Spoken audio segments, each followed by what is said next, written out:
Welcome to the War on Morons, where we speak truth to stupidity. I'm tonight's host, Jay Ritchie, and these are the week's top morons. Our first story comes out of, surprise, surprise, Florida, where a 37-year-old Daytona man named LaTravia McGill, and he didn't have to travel far to violate the terms of his probation. Already on the books for a previous burglary, the criminally idiotic McGill decided to break into his local probation office last week.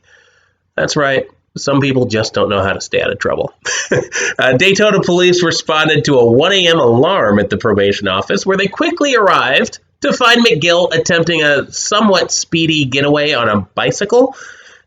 Because this guy just couldn't help but to make things worse, he, of course, ignored the patrol cars attempting to pull him over and only surrendered when his bicycle chain broke. And then the cops had him at taser point. When everything was said and done, McGill was charged with burglary of a structure, causing more than $1,000 in damage, possession of burglary tools, petty theft, and resisting an officer. He's currently in jail, no doubt planning his next brilliant scheme. No word yet on why he broke into the probation office, but I can only conclude one thing. He was looking to throw out his permanent record. A New York City tourist named Rachel Valerio thought she'd found the vacation deal of the century when she booked a stay at Manhattan's famous Hotel Chelsea for just $90 through Airbnb. Unfortunately for the bargain-hunting vacationer, it turned out her room was in a public housing apartment. That's right, the projects. Valerio started to catch on to the fact that she wasn't actually staying in a posh, highly rated hotel when she noticed that her room smelled like gas, when she noticed a roach trap next to her bed, and finally when she noticed the initials NYCHA in the lobby. I mean, how much more did she need? And the next step was getting mugged by a crackhead in the elevator shaft. According to an Airbnb representative, the company has supported regulations in cities like New York, Los Angeles, and San Francisco that prohibit renting from public housing units, but that doesn't stop creatively greedy supers and even tenants from trying to pass their cramped shitholes off as four-star accommodations.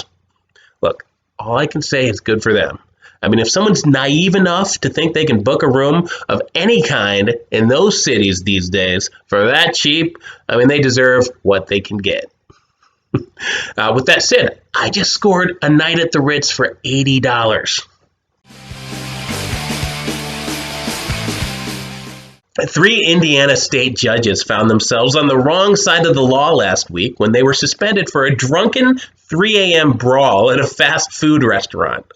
The party started when Clark County judges Andrew Adams and Bradley Jacobs met up with Crawford County Judge Sabrina Bell the night before a statewide conference in Indianapolis. After checking in, the trio of judicial jackasses did a few hours of heavy drinking at the hotel bar, then met up with Magistrate William Dawkins to head to a local strip club. When it turned out the club was already closed for the night, the group decided the next best option was to chow down at a White Castle. And that's when all hell broke loose. While the magistrate went inside to order, the three judges somehow managed to get into a wild fight when a couple strangers headed for the drive-thru lane allegedly catcalled Belle. Both of her male companions were shot in the ensuing altercation and needed emergency surgery to survive their night on the town. At the hospital, they were both discovered to have a blood alcohol content nearly twice the legal limit for the state. And Belle admits to being so intoxicated that she can't even remember the night. In its ruling about the incident, the state Supreme Court stated their actions were not merely embarrassing on a personal level, they discredited the entire Indiana judiciary. And what a prestigious reputation it has. On the bright side, things could have been worse. At least Popeyes wasn't open. Speaking of Popeyes, this story from across the pond just might help us get to the bottom of all this chicken-related mayhem. Naturally, it seems that Satan is to blame. Yes, the literal Christian devil is inspiring the fights, riots, stabbings, and shootings at chicken joints everywhere. Okay, maybe that's a bit of a stretch even for this show. But it's also the best case one London resident could come up with last week when he was arrested for strangling his sister to death. Jeez. The 32-year-old schizophrenic reportedly told police that his plate of chicken dinner became possessed by the devil and instructed him to act out the horrific murder. Maybe because Britain has gone mad, but probably because the killer's named Khalid Ashraf. He's only been charged with manslaughter and ordered to a mental health institution until deemed fit to return to the public, which will probably be whenever Popeyes takes that chicken sandwich off the menu. Okay, that last story was a bit dark. We're going to have a moratorium on all poultry-related stories, at least until some idiot gets caught banging a Thanksgiving turkey or something in a couple weeks. Let's finish the evening with something a little more light. The witches of the left wing are at it again. Because their curses, hexes, and other assorted magical rituals have worked out so well since the 2016 election, a group of self-proclaimed witches have announced their intentions to cast a binding spell against President Trump in their most recent efforts to put an end to his administration. The witches, who number over 13,000 strong, according to their Facebook page, have been casting spells on Trump on a regular basis over the past few years. And though their witchcraft has thus far failed to derail economic growth, keep the unemployment rate from falling, ensnare our troops in any wars, or catch the president in any scandals at all, they probably had something to do with this.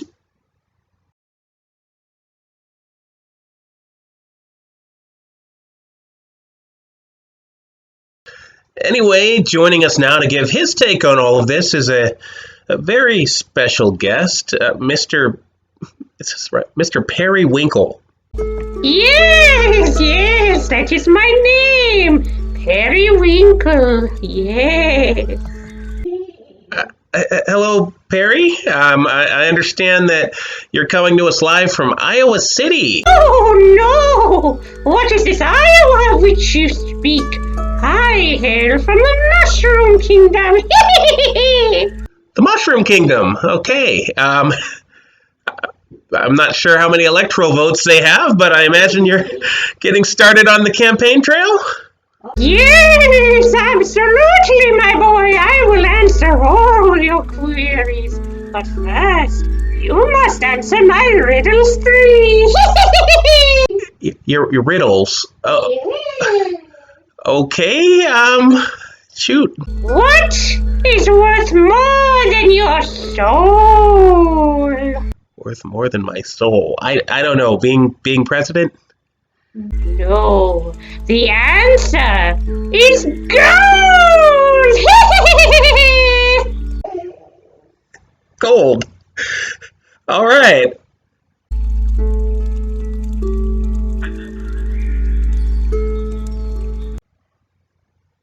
I thought you had 2 more riddles. No, my boy, keep up, will you? Ask your questions. Go. Okay. All right. So we brought you on to the forum today to talk about your. I understand you're running for president of America. Yes, that is correct, my boy. Vote for Periwinkle. Yes. Vote for Periwinkle. Okay, I mean, it seems that you identify as a mythological creature of some sort? A wizard? An elf? What are you? Yes, I am a magical elf of the forest! I could see how that could come in handy as a world leader. But don't you think that it might kind of get in the way of being president, the fact that you're an all-powerful mage? Why should that stand in Periwinkle's way?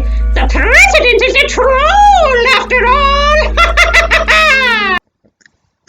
You got me there. He's a troll. So what does Periwinkle stand for? Why should we get out and vote for you? Periwinkle stands as a shield between our world and the dark forces that seek to destroy us, yes! Many dark spirits conspire against us, but only Periwinkle can save us. I am a force to be reckoned with! Vote for Periwinkle! Okay, well, I like the sound of that. You're going to hold us back against the dark forces. Like, are we talking Putin or what? Putin? Who is Putin of which you speak? Nay, I speak of the dragons! The dragons are out to destroy us! Save us from the dragons, Periwinkle! Dragons. Yeah, I saw. They seek to steal our gold! This isn't an anti-Semitic thing, is it? Because I don't want to get taken off of YouTube. Vote for Periwinkle, or our world will be destroyed by fire!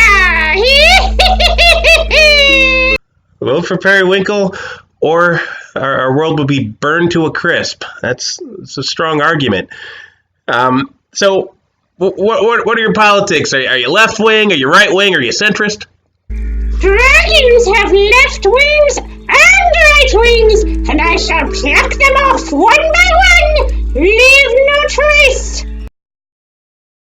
Not to mention, the troll seeks to conspire with the dragons. He is out to get our gold, mark my words. He is conspiring with the dragons. Make no mistake, Periwinkle can defeat these dark forces, yes. You heard it here first, people. Donald Trump is a troll conspiring with dragons. I guess that can explain his Twitter. What is a Twitter? Oh, hey, that's a good thing. Periwinkle doesn't have Twitter. No, I speak to the birds directly. They speak to me as well. They are powerful allies in the fight against the dragons. Yes, Periwinkle, friend of the birds. Vote for Periwinkle. All right. Do you have any closing thoughts for the electorate watching War on Morons? Rise up to defeat the trolls! Rise up to defeat the dragons! Conspire with Periwinkle! Align yourself with my spiritual energy, and we can ensure that our gold is safe for generations to come! Vote for Periwinkle! All right, everybody. Well, it's pretty obvious who the moron of the week is. Whoever the hell that guy is. Oh, you mean by that? What? What do you mean by that? Why do you speak against Periwinkle in such a way? How do you not know the powers that align against you now? I will conspire the world's most powerful binding spell. I will conjure the spirits. I will seek to destroy you with the troll and the dragons. Mark my words, you have made a powerful enemy today. I will use my powers to turn you into a frog. Hey, is the feed off now? Okay, it's off. All right. Well, we'll see you next week. As long as did he say he's gonna turn me into a frog?